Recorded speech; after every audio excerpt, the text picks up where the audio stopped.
ನಾಚಿಕೆ ಆಗಬೇಕು ಅವರಿಗೆ. ಮಾನ ಮರ್ಯಾದೆ ಏನೂ ಇಲ್ಲ ಅವರಿಗೆ. ಬೆಲೆ ಏರಿಕೆಯನ್ನು ನೀವು ಯದ್ವಾ ಏರಿಸಿ ಇವತ್ತು ಅಗತ್ಯ ವಸ್ತುಗಳು ಬೆಲೆ ಏರಿಕೆ ಆಗ್ಬಿಟ್ಟಿದೆ. ಸಿದ್ದರಾಮಯ್ಯನವರ ಸರ್ಕಾರ ಬೆಲೆ ಎಲ್ಲ ಬೆಲೆಗಳನ್ನು ಏರಿಕೆ ಮಾಡಿಬಿಟ್ಟಿದೆ ಅಂತಕ್ಕಂಥ ಮಾತುಗಳನ್ನು ಹೇಳ್ತಿದ್ದೀರಿ. ಇದು ಸತ್ಯಕ್ಕೆ ದೂರವಾದಂತೆ. ಕೂತ್ಕೊಳ್ರಿ.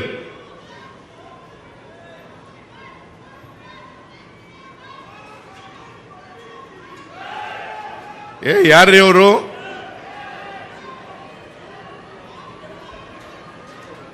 ಯಾರ್ರೀ ಅವರು?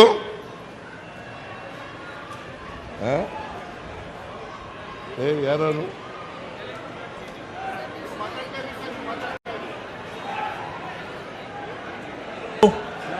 ದಯವಿಟ್ಟು ಎಲ್ಲರೂ ಕುಳಿತುಕೊಳ್ಳಿ.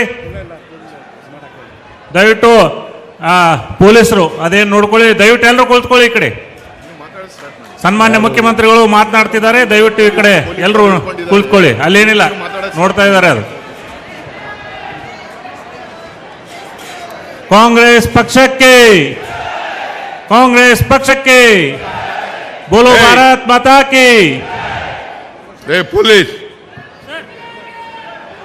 ಸನ್ಮಾನ್ಯ ಸಿದ್ದರಾಮಯ್ಯ ಸಾಹೇಬರಿಗೆ ನಾನು ಬರ ಇಲ್ಲಿ ಯಾವನವನು ಲೇ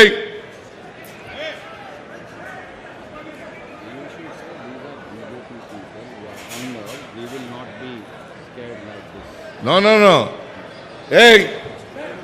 ಬರ ಇಲ್ಲಿ.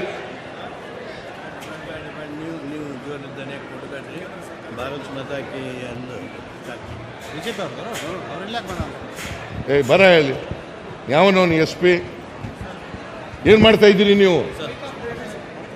ಭ್ರಷ್ಟ ಕೇಂದ್ರ ಸರ್ಕಾರಕ್ಕೆ, ಭ್ರಷ್ಟ ಬಿಜೆಪಿ ಕೇಂದ್ರ ಸರ್ಕಾರಕ್ಕೆ, ಭ್ರಷ್ಟ ಬಿಜೆಪಿ ಕೇಂದ್ರ ಸರ್ಕಾರಕ್ಕೆ ಬೋಲೋ ಭಾರತ್ ಮಾತಾ ಕಿ ಜೈ. ಕಾಂಗ್ರೆಸ್ ಸಿದ್ದರಾಮಯ್ಯ ಸಾಹೇಬರಿಗೆ, DK ಶಿವಕುಮಾರ್ ಸಾಹೇಬರಿಗೆ, ಸತೀಶ್ ಜಾರಕಿಹೊಳಿ ಸಾಹೇಬರಿಗೆ ಬೋಲೋ ಭಾರತ್ ಮಾತಾ ಕಿ.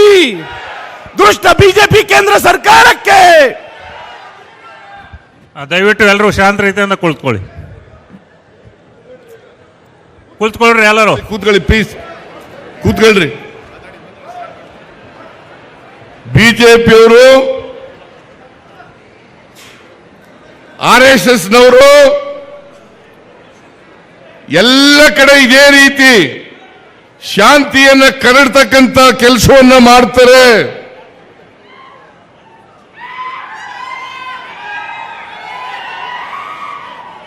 ಸಮಾಜದಲ್ಲಿ ಬೆಂಕಿ ಹಚ್ಚತಕ್ಕಂಥ ಕೆಲಸವನ್ನ ಮಾಡ್ತಾರೆ. ಸಮಾಜವನ್ನು ಒಡಿತಕ್ಕಂಥ ಕೆಲಸವನ್ನ ಮಾಡ್ತಾರೆ. ನಾವು ಈ ಬಿಜೆಪಿಯವರ ಗೊಡ್ಡು ಪ್ರಯತ್ನಗಳಿಗೆ ಎದುರಲ್ಲ.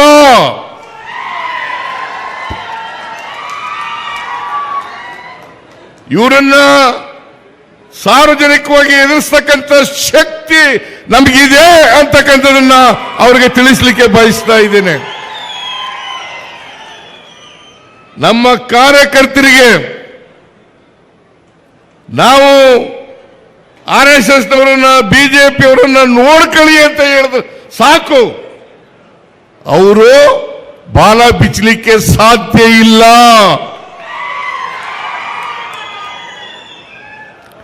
ಅದರಿಂದ ಇಂಥ ದುಷ್ಕೃತ್ಯಗಳನ್ನು ಮಾಡ್ತಾರಲ್ಲ ಬಿಜೆಪಿಯವರು, ಇವರಿಗೆ ಇಡೀ ಕಾಂಗ್ರೆಸ್ನ ಕಾರ್ಯಕರ್ತರ ಪರವಾಗಿ ಅವರಿಗೆ ಧಿಕ್ಕಾರ ಅಂತಕ್ಕಂಥ ಮಾತುಗಳನ್ನು ಹೇಳಲಿಕ್ಕೆ ಬಯಸ್ತಾ ಇದ್ದೇನೆ. ನಾಚಿಕೆ ಆಗಲ್ಲ ನಿಮಗೆ? ಬೆಲೆ ಏರಿಕೆ ಇವತ್ತು ಕಾರಣಕರ್ತರು ಯಾರು? ಬೆಲೆ ಏರಿಕೆ ಇವತ್ತು ಏನಾದರೂ ಆಗಿದ್ರೆ 2014ರಲ್ಲಿ ಚಿನ್ನದ ಬೆಲೆ 28,000 ರೂಪಾಯಿ ಇತ್ತು. ಇವತ್ತು 1,00,000 ರೂಪಾಯಿ ಆಗಿದೆ. 1,00,000 ರೂಪಾಯಿ ಆಗಿದೆ. ಇದಕ್ಕೆ ಯಾರು ಕಾರಣ? ನಾವು ಕಾರಣನಾ? ಕಾಂಗ್ರೆಸ್ನವ್ರ ಕಾರಣನಾ? ಇದಕ್ಕೆ ಕಾರಣ ನರೇಂದ್ರ ಮೋದಿ ಮತ್ತು ಬಿಜೆಪಿ ಅಮಿತ್ ಶಾ ಕಾರಣ ಅಂತಕ್ಕಂಥದ್ದನ್ನ ಹೇಳಲಿಕ್ಕೆ ಬಯಸ್ತಾ ಇದ್ದೇನೆ. ಇವತ್ತು ರಾಗಿ ಬೆಲೆ, ಗೋಧಿ ಬೆಲೆ, ಅಕ್ಕಿ ಬೆಲೆ, ಮಜ್ಜಿಗೆ ಬೆಲೆ, ಹಾಲಿನ ಬೆಲೆ, ಮೊಸರಿನ ಬೆಲೆ, ಕೂತ್ಕೊಳ್ರಿ, ಎಲ್ಲರೂ ಕೂತ್ಕೊಳ್ಳಿ. ಈ ಕಡೆ ನೋಡ್ರಿ, ಅಲ್ಲಿ ಅವ್ರಿಗೇನ್ ನೋಡ್ಬಿಡ್ರಿ, ಎಲ್ಲ ಸಾಲ್ವ್ ಇದೆ. ಈ ಕಡೆ ನೋಡ್ರಿ, ಈ ಕಡೆ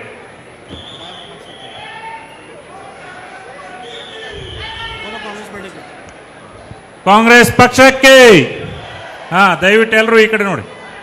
ಕೂತ್ಕೊಳ್ರಿ, ಎಲ್ಲ ಕೂತ್ಕೊಳ್ರಿ ಪ್ಲೀಸ್. ಆ ಕಡೆ ಏನ್ ನೋಡಕ್ ಹೋಗ್ಬಿಡಿ, ಕೂತ್ಕೊಳ್ಳಿ. ಅವ್ರು ಯಾರೇ ಒಬ್ಬ ಬಂದಿದ್ದ ಹೋದ ಅವನು. ಬೋಲೋ ಸಿದ್ದರಾಮಯ್ಯ ಸಾಹೇಬ್ರಿಗೆ, ಸಿದ್ದರಾಮಯ್ಯ ಸಾಹೇಬ್ರಿಗೆ. ಜೈ ಕಾಂಗ್ರೆಸ್, ಜೈ ಜೈ ಕಾಂಗ್ರೆಸ್, ಜೈ ಬಾಪು, ಜೈ ಭೀಮ್, ಜೈ ಸಂವಿಧಾನ್. ನಾವ್ಯಾರು ಕೂಡ ಎದುರಲ್ಲ.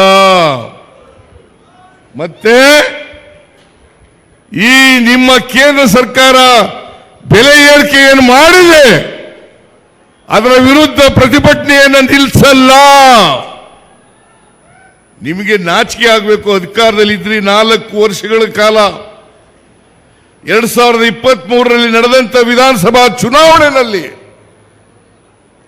ನೀವು ಏನು ಹಿಂಭಾಗಲಿಂದ ಅಧಿಕಾರಕ್ಕೆ ಬಂದಿದ್ರಿ,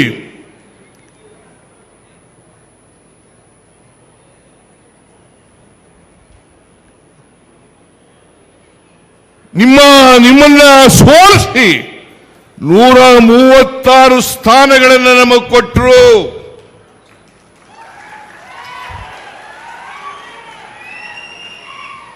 ಎರಡ್ 2028 ವಿಧಾನಸಭಾ ಚುನಾವಣೆಗಳು ಕೂಡ ನಾವೇ ಗೆಲ್ತೀವೋ ಹೊರತು ಭಾರತೀಯ ಜನತಾ ಪಕ್ಷ ಯಾವತ್ತೂ ಕೂಡ ಗೆಲ್ಲಲಿಕ್ಕೆ ಸಾಧ್ಯ ಇಲ್ಲ.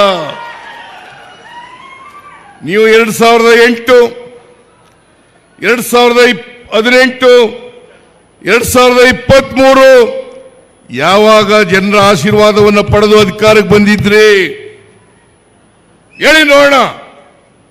ಬಿಜೆಪಿಯವರು 2008ರಲ್ಲಿ ಸಂಪೂರ್ಣ ಬಹುಮತವನ್ನು ಪಡೆದಿರಲಿಲ್ಲ. 2013ರಲ್ಲಿ ಪಡೆಯಲಿಲ್ಲ, 2018ರಲ್ಲಿ ಪಡೆಯಲಿಲ್ಲ, 2023ರಲ್ಲಿ ಪಡೆಯಲಿಲ್ಲ. ನೀವು ಆಪರೇಷನ್ ಕಮಲದ ಮೂಲಕ ಅಧಿಕಾರಕ್ಕೆ ಬಂದು ಈ ದೇಶವನ್ನ ಹಾಳು ಮಾಡಿ, ಸಮಾಜವನ್ನ ಛಿದ್ರ ಮಾಡಿ, ದ್ವೇಷವನ್ನ ಹುಟ್ಟಾಕಿ, ನಿಮ್ಮ ಕೆಲಸ ಇದನ್ನು ಬಿಟ್ಟರೆ ಬೇರೆ ಏನ್ ಮಾಡಿದಿರಿ ನೀವು? ನೋಡೋಣ, ಹೇಳಿ ನೋಡೋಣ, ಏನ್ ಮಾಡಿದಿರಿ ನೀವು? ಭಾರತೀಯ ಜನತಾ ಪಕ್ಷ ಇದೆಯಲ್ಲ, ಸಮಾಜವನ್ನ ಒಟ್ಟುಗೂಡಿಸ್ತಕ್ಕಂಥ ಪಕ್ಷ ಅಲ್ಲ. ಸಮಾಜದಲ್ಲಿ ದ್ವೇಷವನ್ನ ಬಿತ್ತಿ ಸಮಾಜವನ್ನು ಒಡಿತಕ್ಕಂಥ ಪಕ್ಷ, ಬಡವರ ವಿರೋಧಿಗಳ ಪಕ್ಷ, ರೈತರ ವಿರೋಧಿಗಳ ಪಕ್ಷ, ಯುವಕರ ವಿರೋಧಿಗಳ ಪಕ್ಷ, ದಲಿತರ ವಿರೋಧಿಗಳ ಪಕ್ಷ, ಅಲ್ಪಸಂಖ್ಯಾತರ ವಿರೋಧಿಗಳ ಪಕ್ಷ. ನಾಚಿಕೆ ಆಗಲ್ಲ ನಿಮಗೆ? ನಾಚಿಕೆ ಆಗಲ್ಲ? ನಾವು ಪ್ರತಿಭಟನೆ ಮಾಡ್ತಕ್ಕಂಥ ಜಾಗಕ್ಕೆ ಬಂದು ಇಲ್ಲಿ ನೀವು ಸಭೆಯನ್ನು ಹಾಳು ಮಾಡತಕ್ಕಂಥ ಪ್ರಯತ್ನವನ್ನು ಮಾಡಿದ್ರೆ ಇದಕ್ಕೆಲ್ಲ ನಮ್ಮ ಕಾರ್ಯಕರ್ತರು ಬಗ್ಗಲ್ಲ, ದಕ್ಕಲ್ಲ, ಎದರಲ್ಲ ಅಂತಕ್ಕಂಥ ಮಾತುಗಳನ್ನು ಹೇಳಲಿಕ್ಕೆ ಬಯಸ್ತಾ ಇದ್ದೇನೆ. ಈಗ ಅವ್ರ ಬಗ್ಗೆ ತಲೆ ಕೆಡಿಸ್ಕೊಳ್ಳೋದು ಬೇಡ. ನಾವು ಪ್ರತಿಭಟನೆಯನ್ನು ಮುಂದುವರಿಸೋಣ. ಕಾಂಗ್ರೆಸ್ ಪಕ್ಷ ಯಾವತ್ತೂ ಕೂಡ ಸಂವಿಧಾನವನ್ನು ರಕ್ಷಣೆ ಮಾಡತಕ್ಕಂಥ ಪಕ್ಷ. ಈ ದೇಶಕ್ಕೆ ಸ್ವಾತಂತ್ರ್ಯ ತಂದುಕೊಟ್ಟವರು ಯಾರು? ಬಿಜೆಪಿಯವರ, RSSನವರ, ಹಿಂದೂ ಮಹಾಸಭಾದವರ? ಕಾಂಗ್ರೆಸ್ಗೆ ಸ್ವಾತಂತ್ರ್ಯವನ್ನು ತಂದುಕೊಟ್ಟದ್ದು 1947ರಲ್ಲಿ ಮಹಾತ್ಮ ಗಾಂಧೀಜಿಯವರ ನೇತೃತ್ವದಲ್ಲಿ ನಡೆದಂತ ಹೋರಾಟದ ಫಲ ಅದನ್ನು ಬಿಟ್ಟು ನೀವು RSSನವರು ಯಾವತ್ತಾದ್ರೂ ಬಿಜೆಪಿಯವರು ಯಾವತ್ತಾದ್ರೂ ಕೂಡ ಜನಸಂಘದವರು ಯಾವತ್ತಾದ್ರೂ ಕೂಡ ಸ್ವಾತಂತ್ರ್ಯ ಹೋರಾಟದಲ್ಲಿ ಭಾಗಿಯಾಗಿದ್ರ? ಒಬ್ಬನ ತೋರಿಸಿ ನೋಡೋಣ. ಸ್ವಾತಂತ್ರ್ಯ ಹೋರಾಟಕ್ಕೋಸ್ಕರ ಜೈಲಿಗೆ ಹೋಗಿರ್ತಕ್ಕಂಥದ್ದ ಒಬ್ಬ ನಾಯಕರನ್ನ ತೋರಿಸಿ ನೋಡೋಣ. ಇವತ್ತು ದೇಶಕ್ಕೆ ಸ್ವಾತಂತ್ರ್ಯ ತಂದು ಕೊಟ್ಟಿರ್ತಕ್ಕಂಥವರು ಕಾಂಗ್ರೆಸ್ನ ಮಹಾತ್ಮ ಗಾಂಧೀಜಿಯವರ ನೇತೃತ್ವದಲ್ಲಿ ಹೋರಾಟ ಮಾಡಿದ್ರು. 1924ನೇ ಇಸ್ವಿನಲ್ಲಿ ಇಲ್ಲಿ AICC ಸಭೆ ನಡೆಯಿತು, ವರ್ಕಿಂಗ್ ಕಮಿಟಿ ಸಭೆ ನಡೆಯಿತು. ಅದಕ್ಕೆ ಅನುಗುಣವಾಗಿ ನಾವು 100 ವರ್ಷ ತುಂಬುತ್ತಲ್ಲ ಅಂತೇಳಿ ಇಲ್ಲಿ ನಾವು ದೊಡ್ಡ ಸಮಾವೇಶವನ್ನು ಮಾಡಿದ್ರು. ಅವತ್ತೇ ಮನಮೋಹನ್ ಸಿಂಗ್ರವರು ಕಾಲ ಆದರು. ಆದ್ದರಿಂದ ಹೆಚ್ಚು ದೊಡ್ಡ ಸಂಖ್ಯೆಯಲ್ಲಿ ಮಾಡಲಿಕ್ಕೆ ಆಗಲಿಲ್ಲ. ನಾವು ಇನ್ನೊಂದು ದಿನ ಮಾಡಿದೋ. ಆದರೆ ಬಿಜೆಪಿಯವರು ಯಾವತ್ತಾದರೂ ಒಂದು ದಿನ ಸ್ವಾತಂತ್ರ್ಯ ಹೋರಾಟದಲ್ಲಿ ಭಾಗವಹಿಸಿರ್ತಕ್ಕಂಥ ಒಂದು ನಿದರ್ಶನ ಇಲ್ಲ. ಬಹಳ ದೇಶ ಪ್ರೇಮದ ಬಗ್ಗೆ ಮಾತಾಡ್ತಾರೆ. ಸುಳ್ಳು ಹೇಳೋದು. ಮೊನ್ನೆ ಈಗ 3 ಜನ ಮಂಜುನಾಥ್ ರಾವ್, ಆಮೇಲೆ ಇನ್ನಿಬ್ರು ಯಾರು, ಭರತ್ ಭೂಷಣ್, ಇನ್ನೊಬ್ರು ಮಧುಸೂದನ್ ರಾವ್. ಇವರು 3 ಜನ ಕರ್ನಾಟಕದವರು. ಇವರನ್ನ ಉಗ್ರರು ಕೊಲೆ ಮಾಡಿದ್ರು. ಆ ಕೊಲೆ ಮಾಡಿದಂಥ ಸಂದರ್ಭದಲ್ಲಿ ಒಬ್ಬ ಪೊಲೀಸ್ನವನು ಇರಲಿಲ್ಲ. ಅಲ್ಲಿ ಒಬ್ಬ ಇಂಡಿಯನ್ ಆರ್ಮಿಯವರು ಇರಲಿಲ್ಲ. ಇದು ಸೆಕ್ಯೂರಿಟಿ ಫೇಲ್ಯೂರ್ ಅಲ್ವಾ? ಮೊನ್ನೆ ಈಗ ಒಂದು ಕೆಲವು ವರ್ಷಗಳ ಹಿಂದೆ ಪುಲ್ವಾಮಾ ಇನ್ಸಿಡೆಂಟ್ ನಡೆದಿತ್ತು. ಅದೇ ಜಿಲ್ಲೆನಲ್ಲಿ ನಿಮ್ಮ ಇಂಟೆಲಿಜೆನ್ಸ್ ಏನ್ ಮಾಡ್ತಾ ಇತ್ತು? ಸೆಕ್ಯೂರಿಟಿ ಏನ್ ಮಾಡ್ತಾ ಇತ್ತು? ಒಬ್ಬ ಪೊಲೀಸ್ನವನಿರಲಿಲ್ಲ, ಒಬ್ಬ ಮಿಲಿಟರಿಯವನಿರಲಿಲ್ಲ. ಪಾಪ 26 ಜನ ಅಮಾಯಕರು ಪ್ರಾಣ ತೆತ್ತರು. ಇದಕ್ಕೆ ಯಾರು ಕಾರಣ? ಇದಕ್ಕೆ ಯಾರ ವಿಫಲ ಇದು? ಇದಕ್ಕೆ ನರೇಂದ್ರ ಮೋದಿ ಅವರ ವಿಫಲತೆ ಅಲ್ವಾ? ನರೇಂದ್ರ ಮೋದಿ ಅವರ ವಿಫಲತೆ ಅಲ್ಲ, ಅಮಿತ್ ಶಾ ಅವರ ವಿಫಲತೆ ಅಲ್ವಾ? ಇದನ್ನು ಕೇಳಿದ್ರೆ ಅದನ್ನು ಮುಚ್ಕೊಳ್ಳಿಕ್ಕೋಸ್ಕರವಾಗಿ ಸಿದ್ದರಾಮಯ್ಯನವರು ಯುದ್ಧ ಬೇಡ ಅಂತಂದ್ರು ಪಾಕಿಸ್ತಾನದವ್ರ ಪರವಾಗಿ ಅಂತ ಅಪಪ್ರಚಾರ ಮಾಡಿಸ್ತೀರಾ? ಪಾಕಿಸ್ತಾನದವ್ರ ವಿರುದ್ಧ ಯುದ್ಧ ಮಾಡಬೇಡಿ ಅಂತ ನಾನು ಹೇಳಿದೆ. ನನ್ನನ್ನು ಪ್ರೆಸ್ನವ್ರು ಕೇಳಿದ್ರು, ಮೈಸೂರಿನಲ್ಲಿ ಯುದ್ಧದ ಅಗತ್ಯತೆ ಇತ್ತಾ? ನಾನು ಹೇಳಿದೆ ಈಗ ಅಗತ್ಯ ಇಲ್ಲ ಅಂತ ಹೇಳಿದೆ. ಈಗ ಅಗತ್ಯ ಇಲ್ಲ ಅಂತ ಹೇಳಿದೆ. ಅನಿವಾರ್ಯ ಆದರೆ ಯುದ್ಧವನ್ನ ಮಾಡೇಬೇಕಾಗ್ತದೆ. ದೇಶದ ಅಖಂಡತೆಗೆ, ಸಾರ್ವಭೌಮತೆಗೆ, ದೇಶವನ್ನು ರಕ್ಷಣೆ ಮಾಡ್ತಕ್ಕಂಥ ಸಮಯ ಬಂದರೆ ಯುದ್ಧಕ್ಕೆ ನಾವು ಸದಾ ಸಿದ್ಧರಿದ್ದೇವೆ. ಭಯೋತ್ಪಾದಕರನ್ನ ಬೇರ್ ಸಹಿತ ಕಿತ್ತಾಕದ್ರ ಬಿಡ್ಲು ಅವರನ್ನು ಬೆಳೀಲಿಕ್ಕೆ ಬಿಟ್ಟು ನೀವು ಸೆಕ್ಯೂರಿಟಿಯನ್ನ, ಭದ್ರತೆಯನ್ನ ಎಲ್ರಿಗೂ ಕೊಡೋದು ಬಿಟ್ಟು ಇವತ್ತು ಅದನ್ನು ಮುಚ್ಕೊಳ್ಳಿಕ್ಕೋಸ್ಕರ, ನಿಮ್ಮ ವೈಫಲ್ಯವನ್ನು ಮುಚ್ಕೊಳ್ಳಿಕ್ಕೋಸ್ಕರವಾಗಿ ನನ್ನ ಮೇಲೆ ಗೂಬೆ ಕುಳಿಸ್ತಕ್ಕಂಥ ಪ್ರಯತ್ನವನ್ನ ಬಿಜೆಪಿಯವರು ಮಾಡ್ತಾ ಇದ್ದಾರೆ. ಅದಕ್ಕೆ ಕೆಲವು ಎಲೆಕ್ಟ್ರಾನಿಕ್ ಮೀಡಿಯಾಗಳು ಸಹಾಯ ಮಾಡ್ತಾ ಇದ್ದಾವೆ. ನಾನು ಹೇಳಿದ್ದೇ ಒಂದು, ತೋರಿಸಿದ್ದೇ ಒಂದು, ಜನಗಳ ಮುಂದೆ ಇಟ್ಟಿದ್ದೇ ಒಂದು. ಇದನ್ನೆಲ್ಲ ಮಾಡಬಾರ್ದು. ನಾವು ಯಾವತ್ತೂ ಕೂಡ ದೇಶದ ರಕ್ಷಣೆ, ದೇಶದ ಅಖಂಡತೆ, ದೇಶದ ಸಾರ್ವಭೌಮತೆ ಇದಕ್ಕೆ ಧಕ್ಕೆ ಬರಲಿಕ್ಕೆ ಬಿಡಲ್ಲ. ಈ ದೇಶವನ್ನ ಸ್ವಾತಂತ್ರ್ಯಗೊಳಿಸಿದವರು ನಾವು. ಕಾಂಗ್ರೆಸ್ ಬ್ರಿಟಿಷ್ನವರನ್ನು ಹೊರಡಿಸಿ, ಇದು ಬಲವಂತದವರ ಯಾರು ಶ್ರೀಮಂತರಿದ್ದಾರೆ ಅವರು ಹೋರಾಟದ ಫಲವಾಗಿ ನಾವು ಈ ದೇಶಕ್ಕೆ ಸ್ವಾತಂತ್ರ್ಯ ಬಂದಿರತಕ್ಕಂಥದ್ದಲ್ಲ. ಈ ದೇಶದ ಬಡವರು, ದಲಿತರು, ಹಿಂದುಳಿದವರು, ಅಲ್ಪಸಂಖ್ಯಾತರು, ಎಲ್ಲ ಧರ್ಮದ ಜನ ಹೋರಾಟ ಮಾಡಿ ದೇಶಕ್ಕೆ ಸ್ವಾತಂತ್ರ್ಯವನ್ನು ತಂದಿರತಕ್ಕಂಥದ್ದು. ನಾನು ಕೇಳ್ತೀನಿ, ನಿಮಗೆ ನಾಚಿಕೆ ಆಗಲ್ಲ? ನಿಮಗೆ ಸ್ವಾತಂತ್ರ್ಯ ಬಂದ ಮೇಲೆ 52 ವರ್ಷಗಳ ಕಾಲ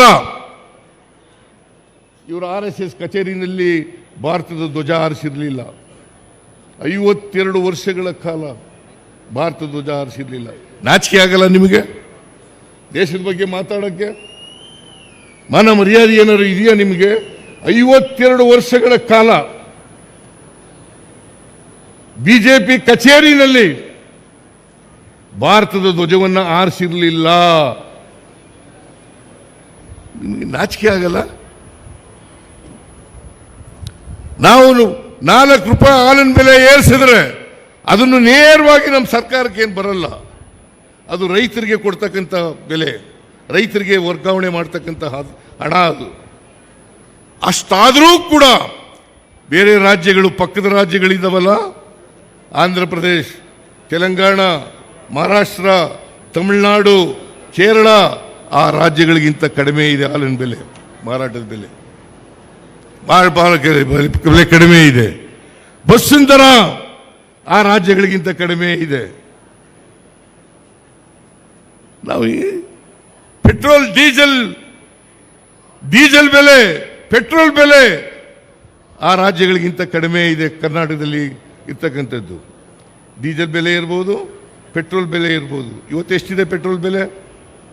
91 ರೂಪಾಯಿ ಅಲ್ಲ, ಡೀಸೆಲ್ ಬೆಲೆ 91 ರೂಪಾಯಿ 4 ಪೈಸೆ. ಸ್ವಾತಂತ್ರ್ಯ ಇವರು ನರೇಂದ್ರ ಮೋದಿ ಬಂದಾಗ ಎಷ್ಟಿತ್ತು? 49 ರೂಪಾಯಿ ಇತ್ತು. ಇವತ್ತೆಷ್ಟಾಗಿದೆ? 91 ರೂಪಾಯಿ 4 ಪೈಸೆ. ಯಾರ ಕಾರಣ ಇದಕ್ಕೆ? ಪೆಟ್ರೋಲ್ ಬೆಲೆ 70 ರೂಪಾಯಿ 71 ರೂಪಾಯಿ ಇತ್ತು, ಇವತ್ತು 102 ರೂಪಾಯಿ ಇದೆ. ಯಾರ ಕಾರಣ ಇದಕ್ಕೆ? ಯಾರ ಜವಾಬ್ದಾರಿ ಇದಕ್ಕೆ? ಡೀಸೆಲ್ ಬೆಲೆ 414 ರೂಪಾಯಿ ಇತ್ತು. ಒಂದು ಹಂತದಲ್ಲಿ 2016ರಲ್ಲಿ 1,000 ರೂಪಾಯಿಗಿಂತ ಜಾಸ್ತಿ ಹೋಗಿತ್ತು. ಇವತ್ತು 855 ರೂಪಾಯಿ ಇದೆ. ಯಾರ ಕಾರಣ ಇದಕ್ಕೆ? ಯಾರ ಕಾರಣ?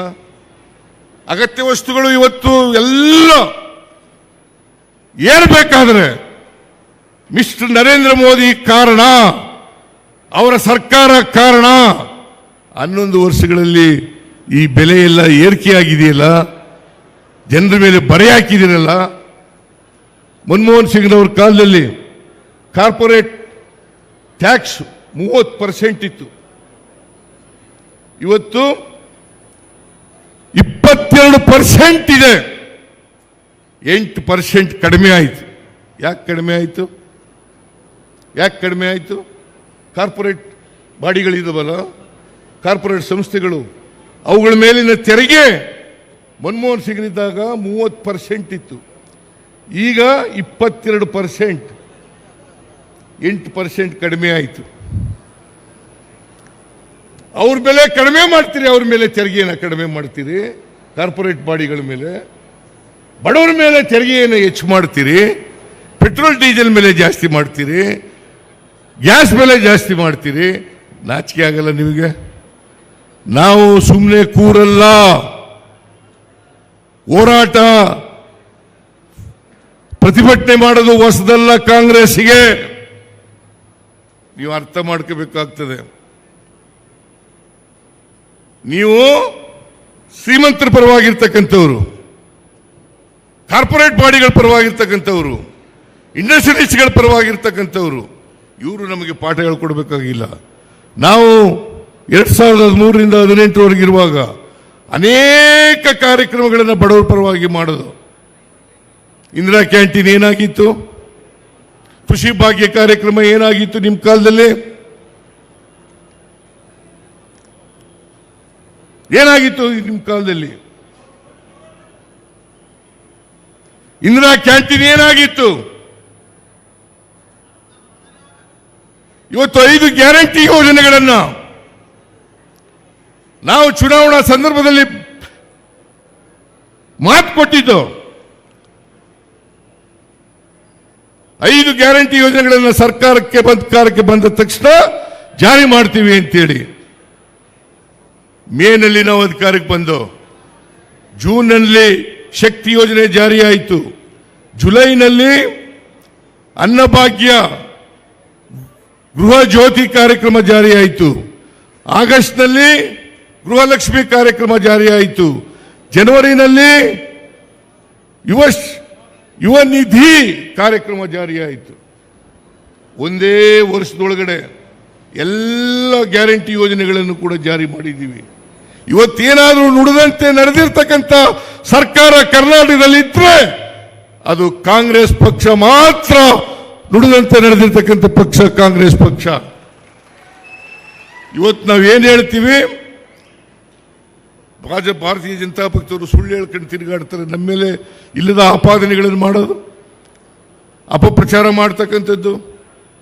ದುಡ್ಡಿಲ್ಲ, ಗ್ಯಾರಂಟಿ ಯೋಜನೆಗಳಿಗೆ ದುಡ್ಡು ಖರ್ಚು ಮಾಡಿಬಿಟ್ಟು ಅಭಿವೃದ್ಧಿ ಕೆಲಸ ಕುಂಠಿತ ಆಗ್ಬಿಟ್ಟದೆ. ನಾನು ಹೇಳ್ತೀನಿ, ನಾವು ಅಧಿಕಾರಕ್ಕೆ ಬಂದ ಮೊದಲನೇ ವರ್ಷ 43,000 ಕೋಟಿ ರೂಪಾಯಿಗಳನ್ನು ಕ್ಯಾಪಿಟಲ್ ಎಕ್ಸ್ಪೆಂಡಿಚರ್ ಮಾಡಿದ್ದು. 43,000 ಕೋಟಿ. ಆಮೇಲೆ 24-25ರಲ್ಲಿ 52,000 ಕೋಟಿ ರೂಪಾಯಿಗಳನ್ನು ಮಾಡಿದ್ದು. ಮೊನ್ನೆ ಈ ವರ್ಷ ಆರ್ಥಿಕ ವರ್ಷದಲ್ಲಿ 83,000 ಕೋಟಿ ರೂಪಾಯಿಗಳನ್ನು ಮಾಡ್ತಾ ಇದ್ದೀವಿ. ದಿವಾಳಿಯಾಗಿರ್ತಕ್ಕಂಥ ಪಕ್ಷ ಮಾಡಕ್ಕೆ ಸಾಧ್ಯನಾ? ಪಾಪರಾಗಿರ್ತಕ್ಕಂಥ ಸರ್ಕಾರ ಮಾಡಲಿಕ್ಕೆ ಸಾಧ್ಯನಾ? ಇವತ್ತು 2 ವರ್ಷದಲ್ಲಿ ಗ್ಯಾರಂಟಿ ಯೋಜನೆಗಳಿಗೆ 23, 24, 25ರಲ್ಲಿ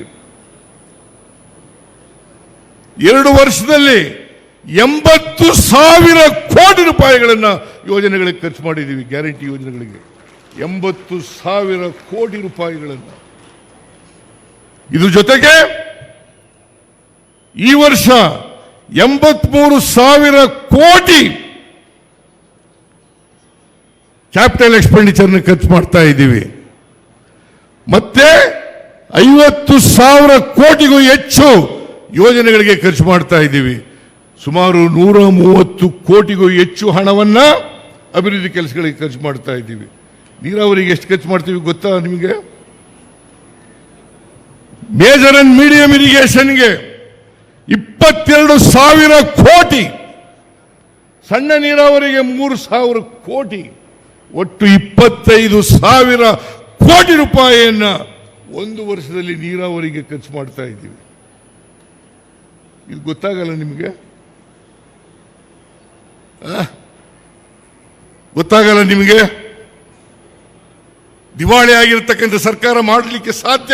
ಹೆಚ್ಚಿನ ವಿಡಿಯೋಗಳಿಗೆ ಪ್ರತಿಧ್ವನಿ ಯೂಟ್ಯೂಬ್ ಚಾನೆಲ್ ಸಬ್ಸ್ಕ್ರೈಬ್ ಮಾಡಿ, ಬೆಲ್ ಐಕಾನ್ ಕ್ಲಿಕ್ ಮಾಡಿ.